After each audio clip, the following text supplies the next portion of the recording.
berbagai topik menarik dikupas dalam dialog hari ini.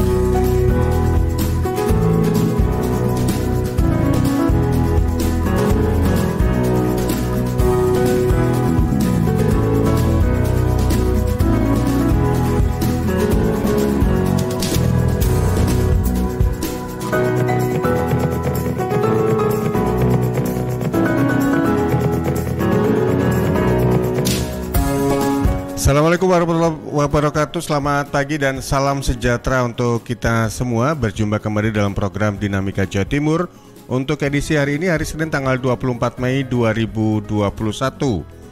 Seperti flyer atau informasi yang sudah kami blast sebelumnya di berbagai sosial media, untuk pagi hari ini tema yang diangkat adalah mengantisipasi lonjakan kasus COVID-19 pasca libur Lebaran. Kita tahu belajar dari pengalaman, pasca liburan ini pasti ada lonjakan untuk COVID-19 ya kasusnya. Kenapa harus terjadi dan bagaimana antisipasinya? Nanti ada 3 narasumber yang akan hadir untuk memberikan pandangan dan juga masukan-masukannya, yaitu ada Dr.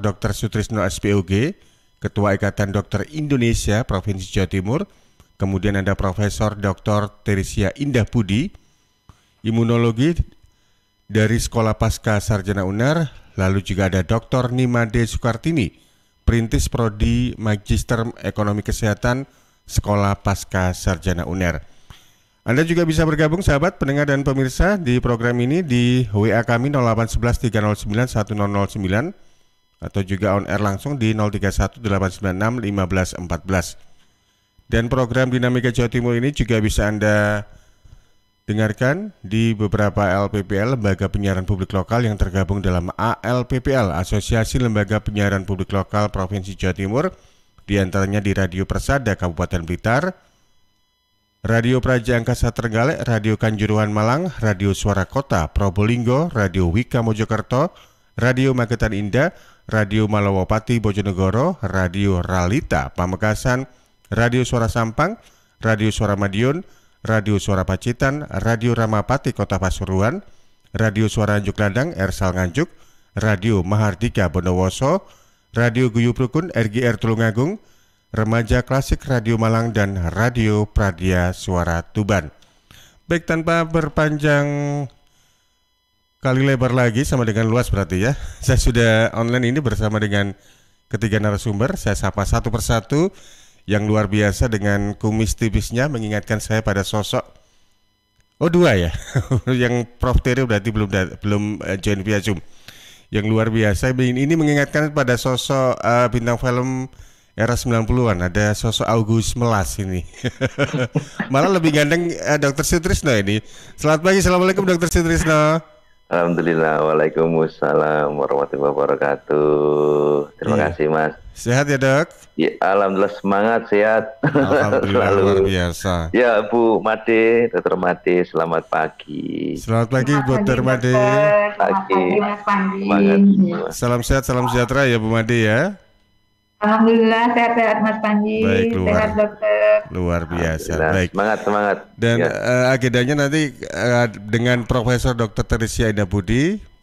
Mungkin beliaunya lagi ada kesibukan, nanti mudah-mudahan bisa join via Zoom ya, Dr. Sutrisno, Dr. Made. Iya. Nah, kalau kita bicara tentang liburan ini, kalau di Lebaran atau Idul Fitri 1442 Hijriah, ini kan memang diperpendek dan juga mudik memang dilarang begitu ya, sesuai dengan aturan larangan resmi dari pemerintah. Tapi kalau Dr. Sutrisno memandang, masihkah ada potensi kenaikan COVID-19 ini, Dr. Sutrisno? Baik, terima kasih Mas Panji, Dr. Made, para sahabat sekalian, para pendengar dan penikmat radio. Virus ini itu sebenarnya sangat cerdas. Dia itu bisa berpindah satu ke manusia yang lain, dan sayangnya selama dia masih berpindah-pindah terus, dia itu akan bermutasi. Jadi selama dia, bagaimana supaya tidak bermutasi? Ya jangan kasih kesempatan dia pindah. Nah, permasalahannya adalah pindahnya itu spesifik sebenarnya. Spesifik apa? Lewat kerumunan. Jadi selama ada 2 orang berkumpul, 3 orang berkumpul, berbanyak orang berkumpul, dia sangat mudah, dia itu berpindah, karena itu kerumunan. Dan pindahnya sangat sederhana. Dulu teorinya banyak-banyak, sekarang yang paling signifikan itu lewat saluran nafas. Ya kan? Jadi kalau 2 orang ngumpul, 3 orang ngumpul, ya kita menghembuskan udara ini beserta cairan dropletnya, dan situ virus ada. Dan kalau tidak pakai masker, berarti menghamburkan virus itu kemana-mana, maka orang lain akan tertular. Yang keempat adalah Indonesia itu seperti negara-negara yang lain, ya mirip India, mirip negara lain yang punya tradisi ngumpul-ngumpul, itu memang sangat-sangat sukar untuk ditiadakan. Kalau ada peraturan nggak boleh mudik, ya masyarakat akan mencari mudik dengan cara yang lain. Kalau tanggal A sampai Z nggak boleh mudik, ya mereka akan cari tanggal di luar A dan Z, kan gitu. Jadi cara-cara itu memang mudah. Itu jadi jangan heran kalau mungkin bergeraknya orang itu setelah tanggal yang ditetapkan itu, ya dengan alasan berkunjung, bermain, bersilaturahim, ya. Dari kesehatan sebenarnya kan tidak peduli itu mudik atau tidak mudik. Artinya selama orang itu berkumpul, berkerumun, apapun motifnya, ya kan, itu potensi untuk menularkan. Kemudian poin yang kelima, saya melihat Indian Today, saya melihat TV CNN, saya melihat TV WHO rilisnya. Orang-orang di Sungai Gangga itu mirip dengan teman-teman gambar-gambar yang diposting kemarin di Pantai Ancol dan pantai-pantai yang lain itu. Jadi begitu melihat itu saya kok mirip. Jadi ada ribuan orang berkerumun dalam satu tempat. Wah, jadi saya khawatir. Sangat khawatir. Dan laporan terakhir, laporan yang sifatnya masih sementara, masih kasar, masih belum bisa terbukti data bahwa angka COVID naik. Ya, angka COVID naik dengan catatan yang naik tajam itu yang memerlukan ICU. Jadi artinya angka naik dengan gradasi yang berat. Yang tidak berat, ya bertahan di rumah atau bertahan tidak untuk dirasakan gitu.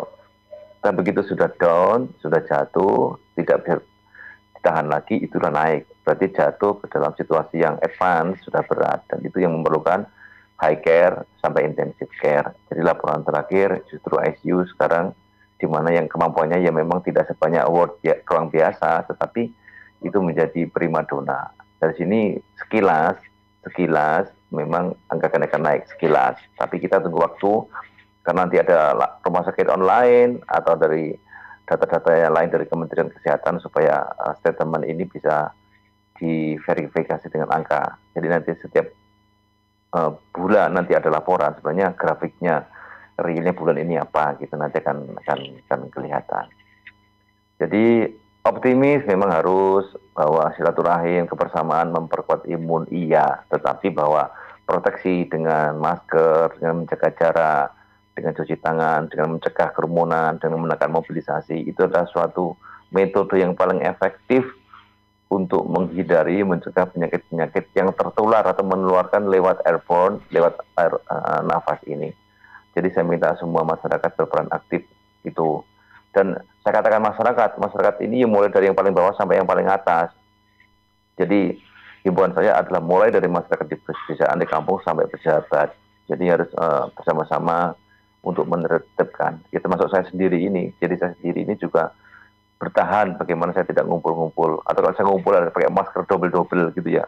Supaya saya bisa memberikan contoh, tauladan dan perilaku yang bisa dipertanggungjawabkan sesuai dengan posisi saya memberikan statement seperti ini. Okay. Sementara itu Mas Panji. Iya, baik, memberikan contoh bukan karena HUT kemarin gitu ya. Iya, betul. Baik, Dr. Sutrisno, kita tahu kalau gambaran di COVID-19 tahun ini dengan tahun lalu itu kan mungkin relatif berbeda. Dalam arti kata pemerintah dan juga stakeholder yang menangani ini lebih berpengalaman begitu ya. Masyarakat juga mungkin wawasan mereka, pengetahuan mereka mengenai COVID dan sebagainya itu kan mereka lebih paham. Apalagi sekarang ini ada program vaksinasi meskipun masih tidak presentasinya belum relatif cukup tinggi begitu. Apakah Anda juga merasa meski pengalaman lebih baik dibanding tahun lalu, vaksinasi, pengetahuan masyarakat juga cukup relatif lebih baik dibandingkan tahun lalu, potensi kenaikan COVID ini masih rentan terjadi begitu ya Dr. Sutrisno? Mas Panji dan para sahabat, jujur saja menjawab pertanyaan itu gini, jangankan kita, jadi ilmu pengetahuan sekarang itu sesungguhnya masih bingung. Perilaku SARS-CoV-2 ini memang luar biasa. Jadi SARS-CoV-2, ingat SARS-CoV-2. Berarti kalau 2, berarti ada 1, ada 2, mungkin ada 3, mungkin ada 4. Baru yang kedua aja ini perilakunya itu berubah-ubah. Sehingga jangan heran ada first wave, ada second wave. Kan? Vaksinasi juga gitu, ada yang efektif, ada yang kurang efektif, bahkan ada yang menimbulkan masalah. Artinya apa? Artinya bahwa memang perjalanan penyakit ini, virus ini memang spesial. Artinya banyak hal yang belum bisa dipahami. Sehingga kalau katakanlah pemahaman kita meningkat, satu sisi iya, tapi sisi lain teka-tekinya juga makin banyak. Ya, jadi teka-tekinya juga makin banyak yang belum bisa tersingkap dengan bagus. Ya. Terus yang kedua, sebenarnya pemahaman masyarakat itu sebenarnya kan sampai sekarang itu masih terbelah. Jadi mereka yang membaca medsos-medsos yang berkategori hoax itu saya lihat itu lebih banyak yang dipercaya daripada yang tidak. Dan itu kas itu apa? Seperti laporan WHO bahwa kas semacam ini ada di India dan ada di Brasil. Jadi orang-orang sudah terbelah dengan media, dengan segala macam pandangan dan keyakinannya. Akhirnya prinsip-prinsip ilmu pengetahuan itu terpinggirkan. Jadi prinsip-prinsip pengetahuan, ada virologi, ada imunologi, ada farmakologi, dan segala macam, itu terpinggirkan. Dengan mudah disibak oleh pandangan-pandangan yang di luar ilmu pengetahuan. Pada sejarah sepanjang peradaban manusia, ilmu pengetahuan itu sudah menyelamatkan peradaban manusia. Ada buku bagus, silakan dibaca. Jared Diamond dengan Collapse. Orang-orang yang tidak percaya, tidak menggunakan prinsip-prinsip ilmu pengetahuan, mereka punah. Itu ada bangsa-bangsa yang jelas di situ. Mereka yang tidak menggunakan prinsip-prinsip ilmu pengetahuan, mereka punah. Ya, kalau kita tidak tahu itu, ya kita seakan oke-oke saja. Tetapi kalau virus memunahkan suatu bangsa itu kan masalah gampang mau virus, ya kan? Jadi dia bisa bekerja sangat cepat, ya kan? Dan luar biasa. Dan pertanyaan adalah, apakah dampak jangka panjang ini virus pada manusia itu sudah diketahui? Belum. Virus ini bisa menyusup ke DNA manusia. Ya, pertanyaannya adalah dampak jangka panjangnya belum kita ketahui. ID Jawa Timur menyusun buku bagus, namanya Memahami Perilaku COVID di Jawa Timur. Kemudian dampak klinis COVID pada tubuh manusia. Kemudian yang buku yang ketiga adalah rehabilitasi medis pasca COVID. 3 buku ini bisa di-download free di website ID Jawa Timur. Itu buku ini bagus, ditulis oleh orang-orang yang sangat berkompeten dan memberikan pandangan-pandangan. Tetapi yang jelas, apa dampak jangka panjang COVID-19 pada manusia belum terjawab. Ya, belum terjawab. Jadi ini sangat menarik. Dan waktu ilmu pengetahuan juga yang akan bekerja untuk menjawab pertanyaan itu. Dan yang poin yang ketiga, Mas Panji dan para sahabat sekalian, masyarakat itu, ya termasuk saya ini juga sudah bosan sebenarnya. Setiap hari menggunakan masker. Saya itu menggunakan masker mulai jam 6:30 keluar dari rumah sampai nanti malam jam 12 malam. Every day saya menggunakan masker itu. Jadi kalau orang sambat, saya sumpah pengap, Anda berapa jam menggunakan? Setengah jam. Loh, saya mulai jam 6:30 sampai jam 12 malam saya menggunakan masker itu. Para dokter lain juga begitu, ya kan? Karena kami bekerja di rumah sakit, bekerja di kamar operasi, bekerja di klinik, bekerja di lab diagnostik dan segala macam. Dan itu akan lama sekali menggunakan masker. Dan masker yang kami gunakan masker yang berbeda. Yeah. Dimana lebih sumpek, lebih pengap, lebih panas, lebih lembab, ya kan? Jadi penderitaan yang dirasakan masyarakat kami merasakan lebih. Dan tentu bahwa kerjasama ini adalah sangat penting. Bahwa kalau kita bersama-sama, protokol 3M atau 5M, silakan digunakan. Saya 3M saja cukup. Semua patuh, kita bisa mengatasi pandemi ini dengan bagus. Tapi kalau 3M itu tidak patuh, kita akan berlama-lama menghadapi pandemi ini. Terima kasih Mas Panji. Nggih, baik. Matur nuwun Dr. Sutrisno. Hmm. Saya juga dapat informasi kalau Profesor Dr. Teresia Indah Budi ini sudah join via Zoom. Selamat pagi Prof. Tere. Selamat pagi Mas Panji. Nggih. Maaf, tadi tiba-tiba Zoom-nya hilang, sudah nyambung hilang lagi. Baik, luar biasa. Tapi terima kasih Dr. Tere, Prof. Tere. Meskipun begitu, jenengan masih menyempatkan waktu untuk bisa join untuk kita ajak ngobrol seputar tema kita mengantisipasi lonjakan kasus COVID-19 pasca libur Lebaran. Baik, sebelum ke Prof. Tere, saya ke Dr. Nimade Soekartini. Dr. Nimade, kalau Anda melihat lonjakan kasus COVID-19 pasca libur Lebaran ini dari sisi ekonomi kesehatan, apakah memang relatif kalau di tahun ini begitu besarkah menurut Anda? Terima kasih Mas Panji. Selamat pagi Dr. Sutrisno. Pagi. Selamat pagi Dr. Profesor Dr. Teresia dan Radio Suara Sidoarjo. Ya, seperti yang disampaikan Pak Dokter tadi bahwa kita ini dikatakan sudah masuk pada pandemi gelombang kedua. Terutama memang sudah diantisipasi juga setelah pasca liburan hari raya. Meskipun upaya preventif dari pemerintah dengan berbagai aturan larangan mudik itu sudah dilakukan. Tetapi laporan terakhir data-data yang dihimpun baik itu di Jawa Timur, di luar Jawa Timur, nasional dan juga di dunia itu mengatakan ada indikasi mulai bermunculan kasus-kasus baru, terutama dengan adanya berbagai aktivitas. Di antaranya satu memang larangan mudik pulang kampung atau yang istilah lain itu dilarang, tetapi seperti yang Pak Dokter sampaikan tadi selalu ada acara untuk bisa melakukan kegiatan pulang. Nah, kegiatan yang lain yang berbarengan dengan itu, dengan kebijakan mal masih ada yang dibuka, kemudian tempat wisata lokal ada yang dibuka, yang mana itu masih bisa menimbulkan potensi kerumunan. Itu yang pertama.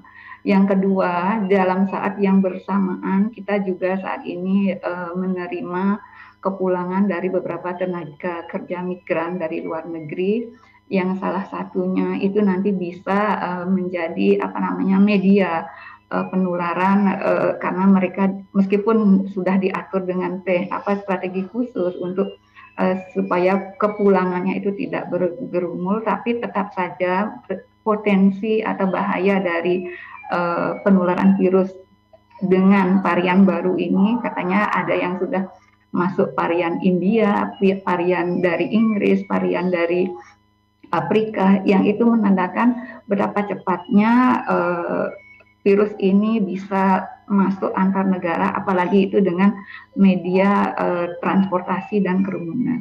Jadi tetap ada potensi akan ada peningkatan. Itu sebabnya kita semua harus tetap waspada. Ya, dan yang terpenting saya sangat setuju dengan yang ungkapan Dr. Sutrisno, kepatuhan kita itu adalah bentuk kontribusi kita masing-masing. Patuh memakai masker, menjaga jarak, mencuci tangan. Nah, kalau kita sedikit saja lengah, karena sekarang katanya varian yang baru ini adalah lebih virusnya itu lebih banyak menimbulkan OTG, orang tanpa gejala. Jadi dari sisi ekonomi kesehatan kita sadar dampak ekonominya sangat tinggi.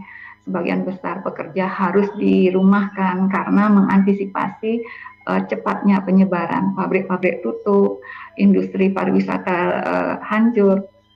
Itu menunjukkan kita sadari bersama juga bahwa dampak ekonomi secara langsung nyata, dan karena itu harus membutuhkan kerjasama, gotong royong untuk mengatasi peluang menyebarnya virus ini. Demikian Mas Panji. Oke, baik Bu Made, kerjasama, gotong royong, dan mungkin kesadaran masyarakat untuk selalu mematuhi protokol kesehatan itu merupakan hal yang harus menjadi aktivitas kita sehari-hari begitu ya Bu Made ya? Baik, saya ke Profesor Teresia. Prof, tadi sempat disinggung oleh dua narasumber yaitu Dr. Sutrisno dan juga Bu Made mengenai mutasi atau varian baru dari COVID-19 ini. Memang informasi berita ini kan sudah beberapa minggu, bulan sebelumnya kita ketahui begitu ya. Tapi di sisi lain mungkin sebelum nanti kita bahas tentang varian baru COVID-19, ternyata mungkin banyak juga masyarakat yang belum tahu COVID-19 ini bisa menyerang orang yang sama lebih dari satu kali. Ini kan beda dengan orang kena cacar gitu ya, sekali seumur hidup biasanya. Nah ini kalau Anda melihat COVID-19 ini kan ini ya berarti sesuatu hal yang bisa dikatakan vaksinnya bisa jadi nanti ke depan itu perlu ada tambahan vaksin yang varian baru dan sebagainya begitu Prof. Teri. Iya. Selamat pagi Mas Panji, selamat pagi Dr. Sutrisno, Prof. Made, dan semua pendengar Dinamika Jawa Timur ya. Ya memang COVID ini polemiknya tidak selesai-selesai ya. Karena tadi seperti yang sudah dikatakan oleh Dr. Sutrisno bahwa virus ini adalah virus RNA ya yang bisa merusak RNA dan DNA sel host ya. Jadi virus ini memang punya sifat yang sangat mudah sekali berubah. Nah, sifat yang mudah berubah inilah yang membuat kita ini harus hati-hati, tetap selalu waspada. Karena apa? Virus ini begitu dia masuk ke dalam sel host, dan sel hostnya juga mengalami satu perubahan. Sedangkan kita ini manusianya juga selalu bergerak ya. Sistem imunnya sendiri juga selalu berubah. Jadi sistem imun sendiri ini sebenarnya sel-selnya juga selalu mengikuti keadaan, mengikuti dari siklus tubuh kita ini juga. Nah, kalau tubuh kita ini juga tidak baik ya, virusnya di dalam ini juga akan mengalami perubahan juga. Nah, ini yang seringkali yang menimbulkan satu masalah. Jadi yang kemarin ini adalah virus yang jenis A misalnya, kemudian karena virusnya ini sudah masuk ke dalam sel host dan perilakunya hostnya sendiri ya dipengaruhi oleh perilaku, gaya hidup, juga demografi dan lingkungan baik eksternal maupun internal. Nah, virus ini bisa berubah lagi. Nah, perubahan inilah yang berbahaya karena begitu dia mutasi menjadi varian baru, pasti dia akan menimbulkan gejala yang baru lagi dan sifatnya juga baru lagi. Nah, kita kemarin kan sudah divaksin tapi untuk virus yang tipe A tadi yang dia masuk di awal-awal tadi. Nah, setelah dia berubah lagi ya tentunya vaksin ini tidak sesuai untuk virus yang varian baru. Karena vaksin ini adalah imunitas spesifik. Jadi dia hanya spesifik untuk virus tertentu. Nah, begitu ada varian baru, tentunya vaksinnya ya harus ganti baru lagi. Ini yang sulit juga memang ya. Oleh karena itu, saran saya sekarang ini kita kan tidak mungkin ganti-ganti terus ya, ganti vaksin terus tidak mungkin ya. Walaupun sekarang sedang dikembangkan juga ya beberapa vaksin yang belum established ya sampai saat ini ya masih banyak. Tapi kita sebagai masyarakat di Indonesia yang juga rawan karena kita tadi punya perilaku suka berkumpul itu ya Prof. Made ya. Nah ini perilaku yang sangat berbahaya juga. Nah untuk itu yang saya sarankan pada masyarakat adalah menjaga sistem imun alami. Sistem imun alami ini adalah sistem imun yang kita miliki dari dalam tubuh kita. Ini yang harus ditingkatkan.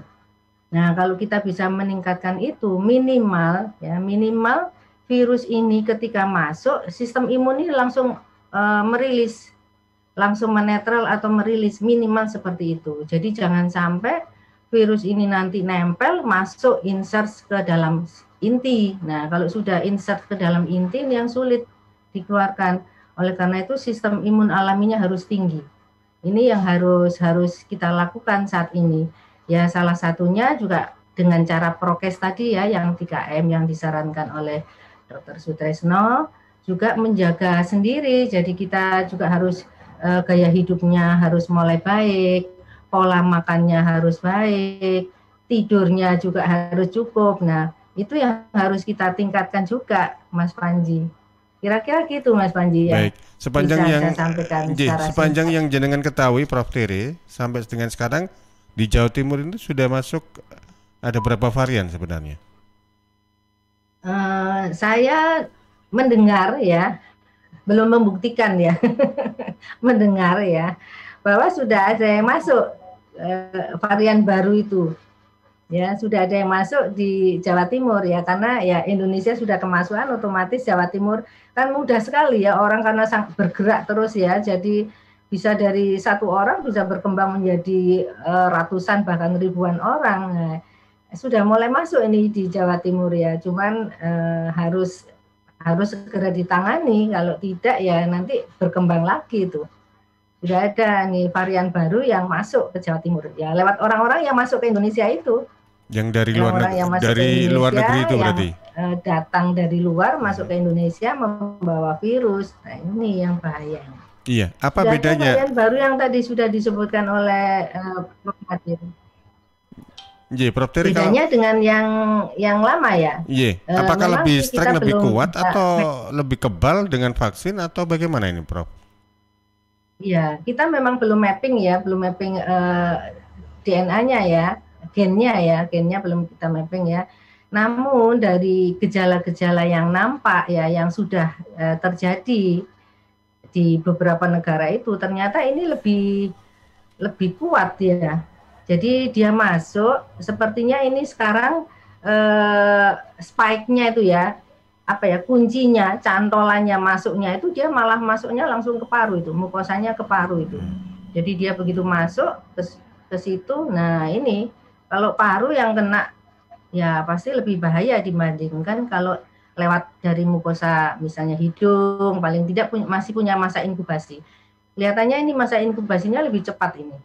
Gitu ya Dokter Sutresna ya. Kayaknya lebih cepat sehingga begitu masuk dia insert ke dalam sel-selnya di paru, nah ini langsung menimbulkan gejala. Ya, ini kelihatannya memang seperti itu. Ya. Dan vaksinnya belum ada. Vaksinnya belum ada, Mas Panji. Jadi yang vaksin kemarin bukan untuk virus ini, untuk virus yang sudah sebelumnya. Nah, berarti kita kan harus hati-hati ini kalau masuk. Iya, baik. Jadi sampai Itu, dengan Mas. sekarang perilaku 3M itu masih terbukti efektif untuk menangkis serangan virus COVID-19 dan variannya begitu ya, Prof Tere, Dr. Sutrisno Ya, maupun Dr. Nadir. minimal itu yang harus kita lakukan, ya. Minimal itu yang di awal-awal harus kita lakukan adalah 3M itu minimal itu ya. Bahkan nanti bisa ditambah yang banyak lagi ya, Dr. Sutrisno ya, MM-nya itu ya. Iya. Gitu. Tapi kalau dari kita, Prof, dari Prof Madi, jadi masker itu sudah luar biasa. Artinya, ya di barrier masker itu luar biasa. Sebenarnya masyarakat mau menggunakan masker saja itu sudah, waduh, luar biasa mencegah ini menyebar ya. Data yang saya ya sudah sangat bagus, sudah patuh masker aja, masker yang medis terutama ya, untuk masyarakat medis, ya. Masyarakat awam dengan masker yang kain yang double itu juga bagus, Bro. Kalau masker medis tuh kalau nggak terbiasa memang pengap betul itu ya. Betul, pengap betul itu ya. Tapi kalau kita ya udah biasa ya. Apalagi yang 95 tambah lebih pengap lagi, berat ya. Data yang masuk tentang varian ini yang ada laporan sementara ini ada 18 kasus jenis B117, ada 4 kasus B1351, ada 32 kasus B1617. Nah, jadi semua varian sudah masuk ada, ya. Jadi varian semua varian baru sudah masuk ini. Betul. Jadi varian India, varian Brasil, varian Afrika Selatan dan varian Eropa termasuk. Ya, ini masuk semua mereka yang barunya. Masuknya lewat ini ya, orang yang masuk dari sana ke Jawa Timur begitu ya, Dokter Sutrisno ya. Ini orang-orang yang habis perjalanan dari luar negeri sepertinya. Ya, jadi orang-orang yang berjalan dari luar negeri ini sepertinya mereka yang ada yang dari India, kemudian ada yang dari Eropa. Jadi asalnya dari Singapura juga ada, dari Ghana, dari Arab juga ada ini asalnya. Datang-datang terakhir yang dia kunjungi itu. Jadi dari seluruh dunia ini ada. asalnya, ya. Dan ini sudah di Jakarta dan Surabaya. Iya. Jadi sudah ada sampai ke Samarinda, sampai Dumai, sampai Surabaya, sampai Bangkalan lagi. Jadi artinya ini sudah menyebar kemana-mana. Waduh, jadi khawatir ini, tinggal menghitung hari saja ini bisa menyebar ke pelosok Nusantara ini. Harapannya sih mudah-mudahan tidak seperti itu ya. Kita khawatirnya nanti bisa sampai ke berbagai pelosok ini. Tapi memang itu tadi yang perlu kita lakukan sebagai masyarakat, upaya untuk selalu mematuhi protokol kesehatan 3M itu harus kita kedepankan begitu. Baik, Dr. Sutrisno, Prof. Made dan juga Prof. Terry, kita jeda dulu ya. Nanti kita akan kembali sesudah kita ikuti beberapa komersial break berikut ini.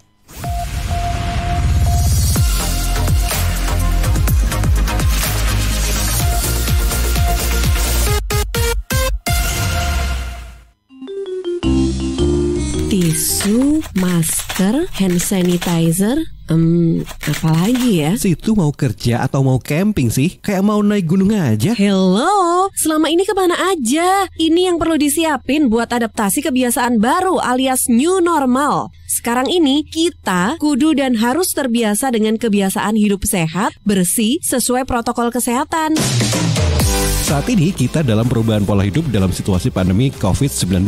Jadi kita perlu melaksanakan adaptasi kebiasaan baru atau protokol kesehatan dalam kegiatan sehari-hari. Jangan lupa pakai masker, tetap jaga jarak, sering cuci tangan pakai sabun dengan air mengalir. Sediakan hand sanitizer kemana-mana. Kalau flu, di rumah saja. Nggak perlu bersalaman, say hello saja. Kalau nyampe di rumah, langsung mandi. Gunakan uang elektronik. Kalau naik kendaraan umum, jaga jarak. Balita atau lansia, di rumah saja. Ayo menuju new normal dengan melaksanakan protokol kesehatan dan menerapkan adaptasi kebiasaan baru.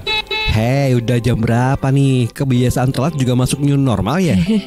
Ada yang kurang satu, uang sakunya belum. Iklan layanan masyarakat ini persembahan Dinas Kesehatan Kabupaten Sidoarjo.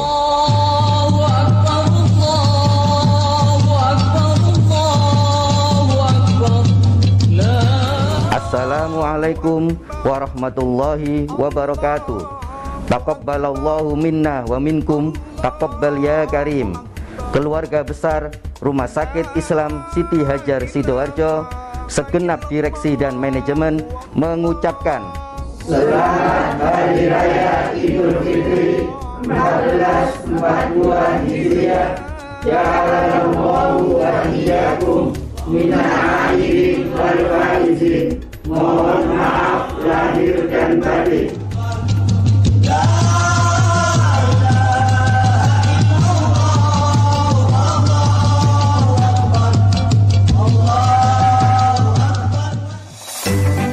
PT Inet Global sejak tahun 2005 bergerak di bidang ICT, Information and Communication Technology, Internet Service Provider atau ISP, web hosting dan domain, fiber optic system, dan satelit atau VSAT, memberikan layanan jasa koneksi internet ke seluruh dunia dengan kecepatan tinggi dan harga yang kompetitif.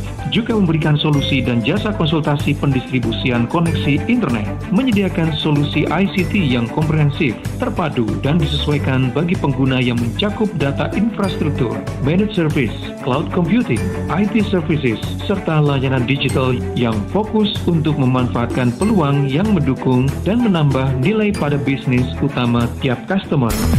Untuk layanan dan servis Inet, hubungi kantor pusat Jalan Kuningan Barat nomor 8 Jakarta. Telepon 021 299 66900. Kantor Surabaya, Intiland Tower lantai 11, Jalan Panglima Sudirman 101 sampai 103 Surabaya. Telepon 031 535 3955 031 535 3955. Inet Globalindo, the best service for great solution. Gue dapat dari grup sebelah nih. Katanya vaksin COVID-19 itu... Iya. Aku tahu dari temennya temanku punya temen. Nah, temennya... Kita sebarin aja ke 10 grup. Kita lihat res. Udah. Infonya COVID kayaknya nih. Ini apa sih? Berita COVID dari mana nih? Jangan-jangan hoax lagi. Bener nggak? Masa hoax sih? tuh, hoax. Waduh, hati-hati hoax nih. Masa sih?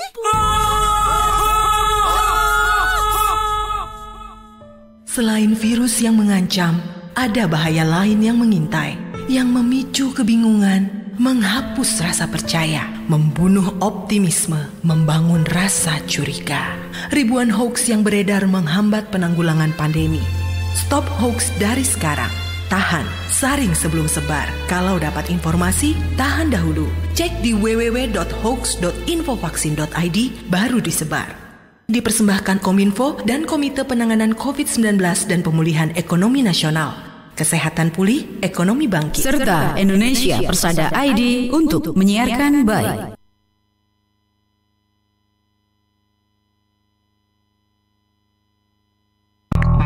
Dah, beres, tinggal tunggu. Nunggu apa sih? Mau nambah channel TV pakai main di Home? Gak ribet, gak repot, bisa dapat hadiah seabrek.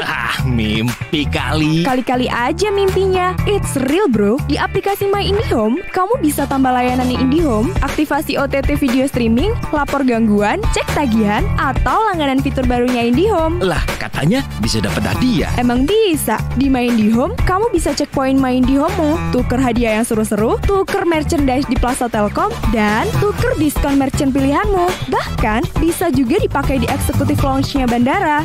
Biar social distancing gitu. Kece nggak tuh? Mau dong. Caranya gimana? Gampang. Tinggal download di Google Play Store atau App Store doang.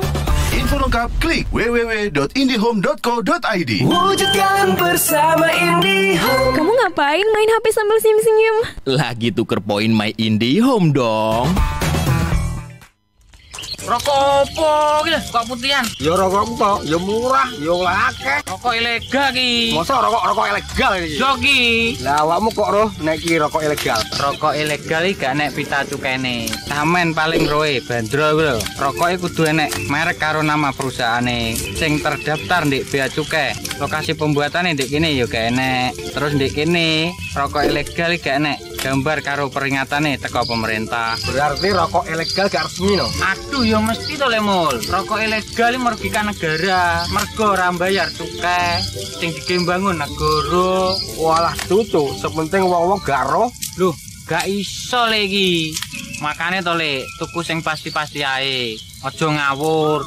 Laporkan peredaran rokok ilegal ke kantor Bea Cukai terdekat atau hubungi nomor 1.500 225 1.500 225. Iklan layanan masyarakat ini dipersembahkan Bea Cukai Sidoarjo. Ayo, ngewangi Bea Cukai, berantas rokok ilegal. Bea Cukai Sidoarjo, fokus mengawasi, tulus melayani. Sahabat BP Jam Sostek memberikan perlindungan khusus untuk pedagang, petani, driver online, wira swasta, buruh harian lepas, dan pekerja mandiri lainnya. Kerja tenang, mergo ono perlindungan. Iuran rutin hanya Rp36.800 per bulan. Manfaat iuran, pengobatan dan perawatan tanpa batas. Sesuai indikasi medis, santunan kematian Rp70 juta. Meninggal dunia karena kecelakaan kerja. Santunan kematian Rp42 juta. Meninggal dunia bukan karena kecelakaan kerja, dan masih ada perlindungan lainnya. Info lebih lanjut hubungi 031 894 55924 031 894 55924. Informasi ini dipersembahkan oleh BP Jam Sostek Sidoarjo. Lihat nih Jeng, Cheers punya kemasan baru 230 ml. Wah, imut ya? Iya dong Jeng, bentuknya yang kecil dan seksi, gampang banget dibawa kemanapun dan kapanpun. Wah iya, bisa muat nih di tas tangan, taruh di kotak makan si adek, dan gampang juga ya dibawa pas jogging. Bener, dan di musim virus kayak gini, kita juga harus rutin minum air putih Jeng. Cheers Alkaline ini punya kandungan pH yang tinggi sampai 8,5. Jadi daya tahan tubuh kita lebih terjaga dan melindungi kita dari virus sampai resiko kanker. Nah, buat konsumsi di rumah atau di kantor, ada kemasan galon juga Jeng, yang 20 liter. Untuk pemesanan area Surabaya, hubungi kami di telepon 0807 124 3377 atau WhatsApp ke 0877 77 24 3377. Bagi Anda yang ingin bergabung menjadi partner Cheers, bisa hubungi 031 84 95 888. Anda di rumah aja ya, biar kami yang ngantar. Cheers Alkaline Powered 230 ml, seksi, healthy, easy. Untuk wilayah Sidoarjo dan sekitarnya, bisa menghubungi Depo Candi di 0821 4225 6646 0821 4225 6646.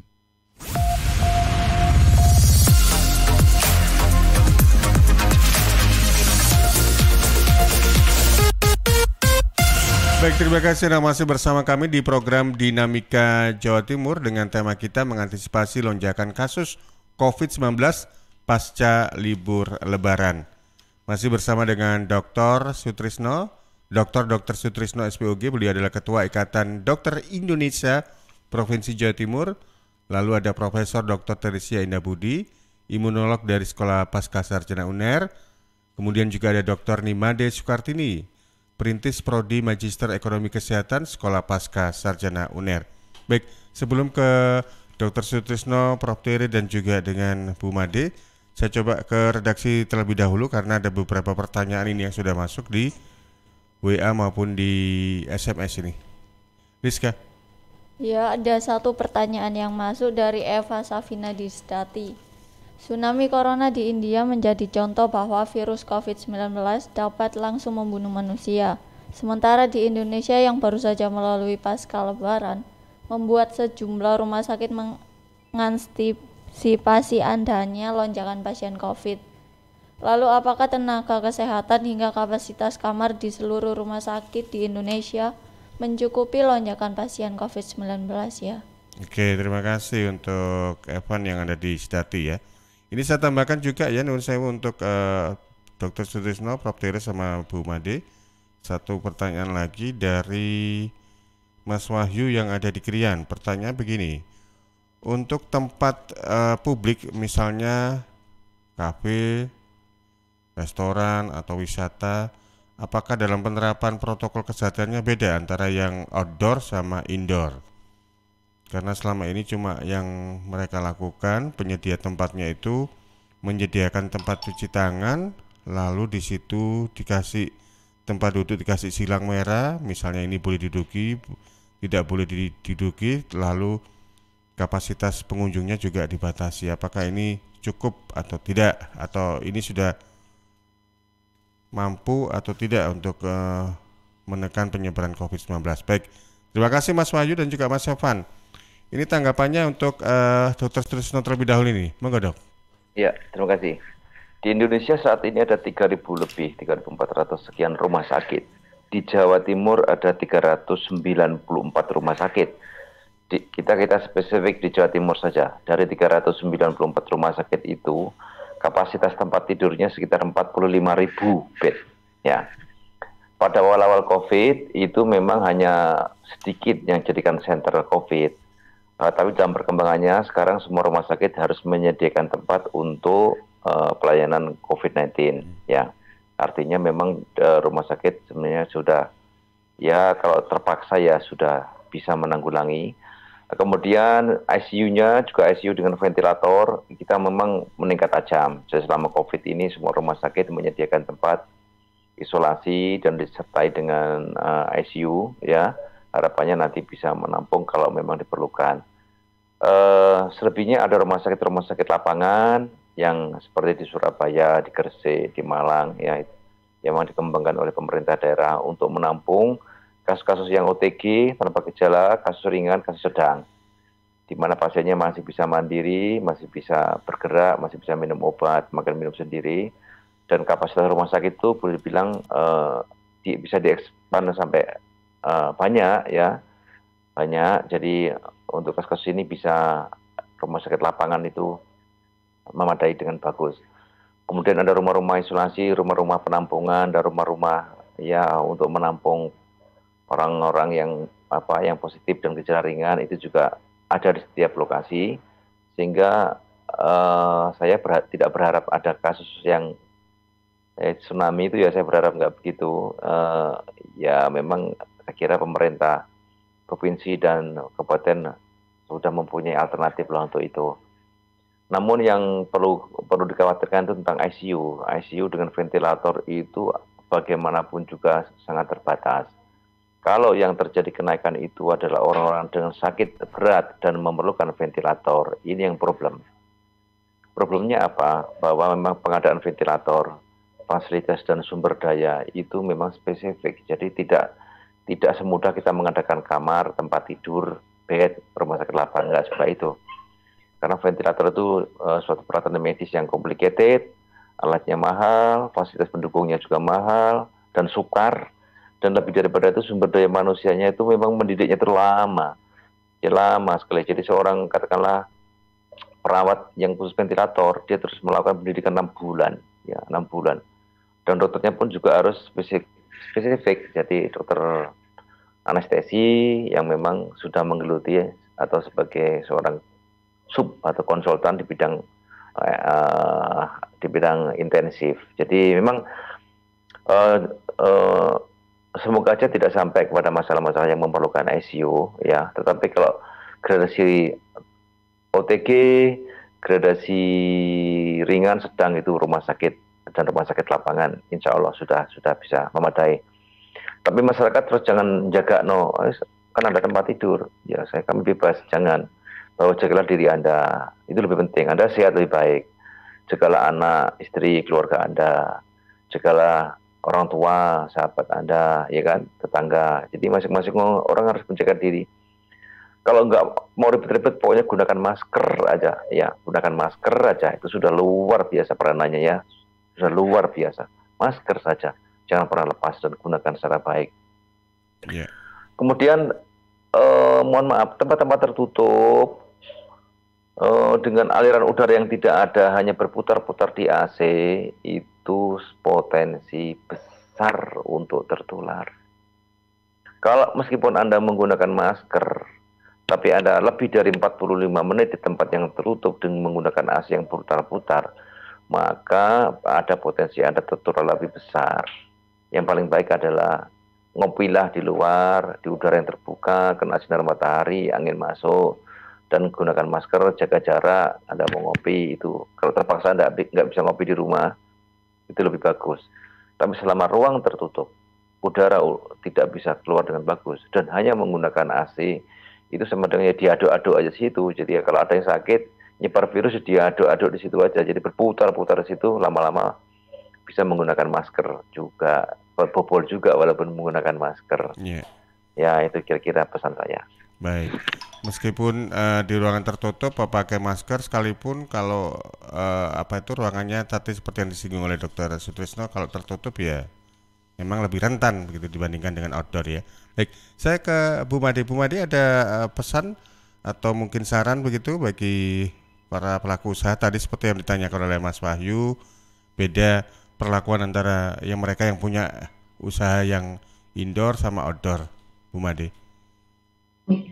Terima kasih Mas Panji, terima kasih Mas Wahyu. Memang sekarang salah satu aktivitas yang paling disenangi oleh generasi muda terutama itu adalah mereka bisa istilah mereka nongkrong-nongkrong di kafe-kafe yang indoor, suasananya nyaman, dingin, bisa menikmati musik, dan apalagi di sana ada fasilitas wifi, internet, itu menjadi salah satu tempat-tempat yang paling disukai. Itu akan sangat baik, efisien jika tidak ada pandemi seperti ini. Nah, seperti yang disampaikan Dr. Sutrisno, tempat-tempat yang relatif tertutup, kafe, perkantoran, itu akan menjadi media penyebaran baru. Apalagi dengan varian yang baru ini, seperti yang disampaikan Profesor Teresia, relatif tanpa gejala. Satu hari masih kumpul, ternyata berita besoknya masuk rumah sakit, hari kedua, ketiga ternyata sudah tidak ada. Itu yang agak sering sekarang terdengar. Nah, pelaku bisnis dan juga konsumen itu pada dasarnya semua mengikuti prinsip ekonomi. Nah, selama pandemi ini belum dinyatakan selesai, sekali lagi mari bersama-sama kita sadari bahaya ini tidak hanya untuk diri kita sendiri, akan lebih berbahaya kalau itu nanti menyebar kasusnya ke komunitas, dan tentunya negara juga akan semakin repot dengan anggaran yang besar untuk mengadakan ini. Seperti yang disampaikan Dr. Sutrisno tadi adalah jika dibutuhkan kesiapan rumah sakit seperti tersebut, ini berarti sebuah kebutuhan baru bagi dunia kesehatan kalau nanti penyakit ini sampai menimbulkan ledakan baru dengan kebutuhan ventilator khusus tadi. Nah, kembali ke yang tadi, insentif apa sih yang bisa kita lakukan agar untuk sementara pelaku ekonomi baik dunia usaha dan konsumen itu mau menghindari kerumunan seperti itu. Misalnya berikan spesial insentif diskon berapa persen itu untuk yang bersedia take home away makanan, supaya mereka tidak nongkrong di tempat-tempat seperti kafe, mall dan tersebut. Dari sisi dunia usaha juga dengan sedikitnya konsumen yang memilih untuk duduk-duduk nongkrong di kafe, di restoran, di mall, itu tentu mengurangi biaya produksi secara tidak langsung, baik itu dalam listrik atau biaya yang lainnya. Nah, ini salah satu mekanisme saja. Tentunya yang lebih penting adalah penyadaran individu. Nah, selama ini kita itu agak dininabobokan boleh. Saya sehat, saya tidak ada gejala. Nah, padahal varian yang baru ini relatif tanpa gejala. Kemudian salah persepsi juga. Saya sudah vaksin, saya sudah punya sertifikat vaksin. Jadi kadang tuh sering banget status WA itu kita pasangi, saya sudah divaksin dan merasa diri sudah aman. Padahal penyebaran yang baru ini relatif lebih tinggi. Nah, kesehatan dari tadi adalah sumbernya dari kerumunan dan lain-lain, itu harus kita sadari. Kita sendiri yang harus memproduksi kesehatan kita, karena kesehatan itu adalah barang ekonomi yang unik, itu yang harus dipahami. Kalau kita sakit, maka banyak peluang yang akan hilang. Peluang bekerja, mendapatkan upah, peluang mengembangkan karir lebih lanjut. Apalagi tadi disampaikan Profesor Tere, ternyata virus ini sangat pintar, bisa masuk sampai ke unsur terkecil, terdalam di dalam tubuh kita. Meskipun menurut Prof. Tere ini belum ada bukti empiris ini akan berdampak jangka panjang, tapi kalau itu terjadi maka ini akan menjadi beban ekonomi yang sangat besar. 10% aja anak muda yang potensial di pasar kerja sekarang terkena tersebut dan mengalami dampak jangka panjang, bisa kita bayangkan potensi ekonomi yang hilang. Jadi saran saya, mekanisme insentif itu yang harus kita upayakan, baik bagi dunia usaha maupun bagi pelanggan, customer yang menikmati layanan tersebut. Dan salah satu mekanisme insentif secara ekonomi itu yang lewat harga. Mungkin itu yang bisa sampaikan Mas Panji. Matur nuwun. Bu Made, terima kasih untuk waktunya. Saya ke Prof. Tere. Prof. Tere, untuk lonjakan COVID-19 pasca libur Lebaran memang kita belum dapat data resmi begitu ya. Tapi mudah-mudahan sih tidak terjadi lonjakan. Berbagai upaya sudah dilakukan oleh pemerintah, mulai dari peniadaan mudik Lebaran, lalu juga penyekatan di checkpoint, lalu juga tempat-tempat wisata yang diatur ketat.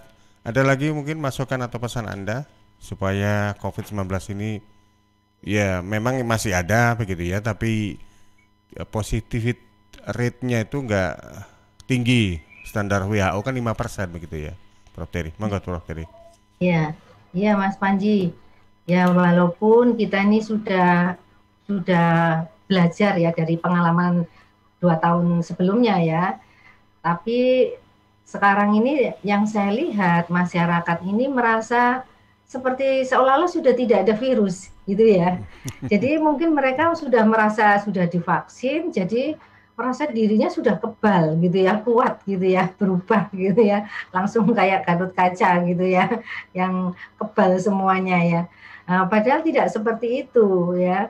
Padahal vaksin ini kan masih vaksin untuk yang virus yang lalu, bukan virus yang ini. Nah, ini masyarakat harus mulai disosialisasikan lagi nih Mas Panji. Jadi harus mulai diberitahu lagi bahwa saat ini ada virus varian baru. Nah, dan varian baru ini lebih potensi ya kalau masuk ke dalam sel tubuh kita dan bisa menyerang langsung ke paru. Nah, ini yang lebih bahaya. Jadi mereka harus tahu sekarang ini bahwa ada varian baru. Jangan dianggap remeh karena mereka menganggap yang kena kan baru beberapa orang. Loh, dari virus ini dari 1 orang ini bisa menjadi ratusan bahkan ribuan karena dia nyebarnya kan cepat sekali. Nah, ini yang berbahaya. Nah, itu yang pertama. Yang kedua, harus meningkatkan sistem imun alami seperti yang tadi saya katakan. Jadi kita harus membentengi diri kita dengan sistem imun alami kita.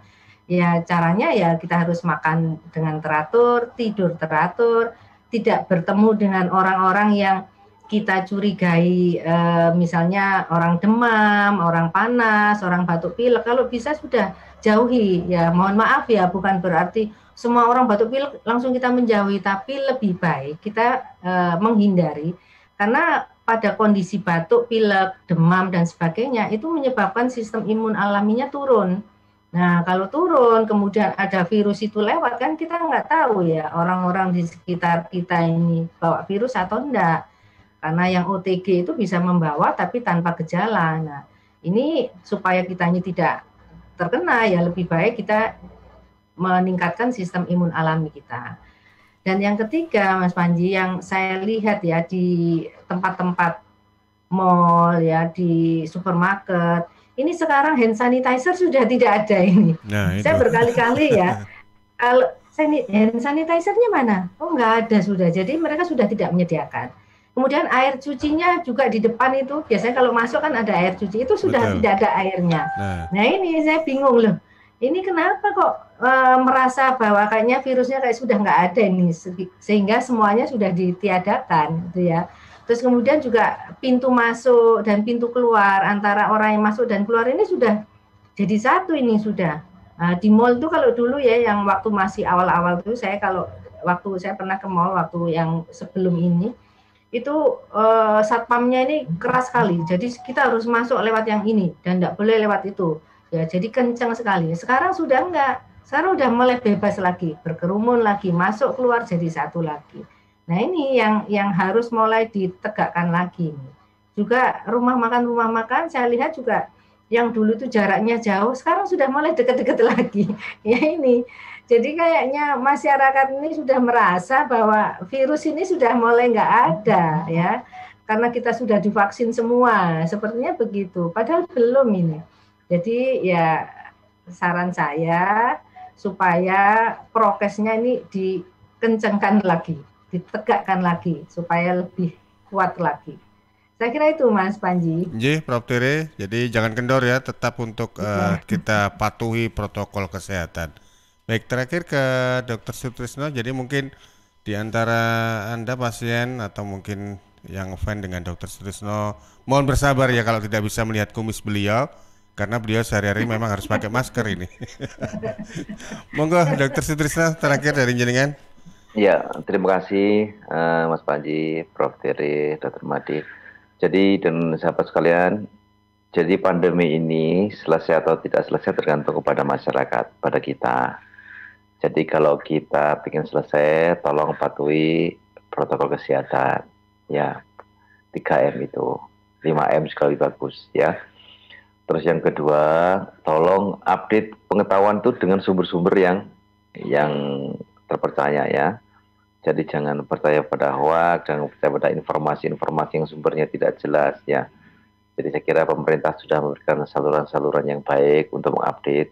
Termasuk vaksin juga jangan lihat kanan lihat kiri yang tidak jelas. Hingga ujung-ujungnya Anda tidak mau divaksin, ya kan? Mendapatkan vaksin itu tidak mudah, sangat sukar mendapatkan vaksin di pasaran dunia. Sampai Indonesia bisa membuat vaksin merah putih tahun depan, semoga ya. Kalau Indonesia sudah bisa bikin sendiri dari Eijkman, dari Jakarta, dari Surabaya dengan vaksin merah putih, semoga kita lebih longgar membuat vaksin. Selama sekarang ada vaksin, terimalah, gunakan ya, gunakan. Jadi jangan takut untuk divaksin. Insya Allah pemerintah dan juga dalam ini BPOM ya sudah melakukan suatu evaluasi yang baik. Vaksin itu sangat penting, dan mencarilah vaksin di tempat-tempat yang resmi, jangan yang di tempat-tempat yang potensi ada tipuan, ada segala macam ya. Tolong gunakanlah di instansi pemerintah. Baik. Dan rumah sakit. Itu tolong kerjasama dari seluruh masyarakat untuk menyelesaikan pandemi ini secara bersama-sama. Terima kasih. Dr. Sutrisno, mohon maaf ini sempat terlewat tadi. Ternyata ada pertanyaan juga lewat Instagram. Ini ada 2 pertanyaan, tapi pertanyaan yang pertama tadi memang sudah dibahas ya. Yang pertanyaan berikutnya dari akun @renivitas. Mungkinkah tanpa kita sadari kita tertular, nggak ada gejala, kemudian sembuh dengan sendirinya tanpa kita sadari juga? Mungkinkah kondisinya seperti itu, dokter? Ya, itu banyak. Jadi banyak yang tertular, kemudian subklinik atau bahkan tidak gejala ringan saja subklinik, dan karena daya tahan tubuh bagus, bisa menyesuaikan, bisa membentuk imun yang memadai, maka tidak berkembang. Terus yang kedua, atau memang virusnya itu tidak fit, jadi virusnya tidak sakti. Sehingga dia menulari orangnya, ya sekadarnya tok, habis itu dia mati, ya kan? Dan yang ketiga, mungkin jumlah virus dan durasi eksposnya tidak lama dan tidak banyak. Jadi kalau tertular virus kurang dari 1000 virus, maka tidak akan jadi sakit, ya kan? Dan eksposnya tidak sampai 45 menit terekspos, ya. Itu juga membuat orang kena virus, tertular sebentar, kemudian daya tahan tubuh bagus, kemudian virusnya bisa dieliminasi dan orang tidak sakit. Itulah hal-hal yang bisa terjadi, ya, kira-kira seperti itu. Iya. Kalau orang seperti ini memang dari sisi imunitas tubuhnya juga bagus begitu ya. Mungkin sering menjaga kesehatan, olahraga dan sebagainya, makan teratur dan sebagainya begitu. Iya. Tapi jangan pernah sombong bahwa saya muda, badan saya kuat, saya six pack, ya kan? Bukan one pack ya. Saya terkuat, belum tentu. Kalau Anda kurang tidur, ya capek banget, meskipun tampilannya seperti itu, ya esoknya ya bisa kena juga gitu. Jadi jagalah supaya ya bertahan setiap harinya dengan kondisi yang fit, ya yang baik, yang normal gitu ya. Iya. Supaya nanti kita bisa lah, kita ini kan mempunyai daya tahan tubuh yang baik, ya kan? Jadi bisa menghadapi itu, ya. Iya. Kuncinya nggak boleh sombong gitu ya, Dokter Sutrisno ya. Iya. Kalau ngomong soal one back, saya jadi ingat produser Dinamika Jawa Timur ini yang sedang memantau. Baik, matur nuwun Dokter Sutrisno, Prof. Tere dan juga Prof. Made untuk waktunya. Semoga apa yang kita perbincangkan ini banyak memberikan wawasan dan mengedukasi kembali masyarakat untuk tetap tidak kendor dan tetap mematuhi protokol kesehatan karena COVID-19 dan banyak variannya itu masih ada sampai dengan sekarang. Matur nuwun waktunya, selamat pagi, selamat beraktivitas. Sampai jumpa. Prof. Made, Mas Panji, sukses. Matur nuwun. Mohon pamit. Baik, terima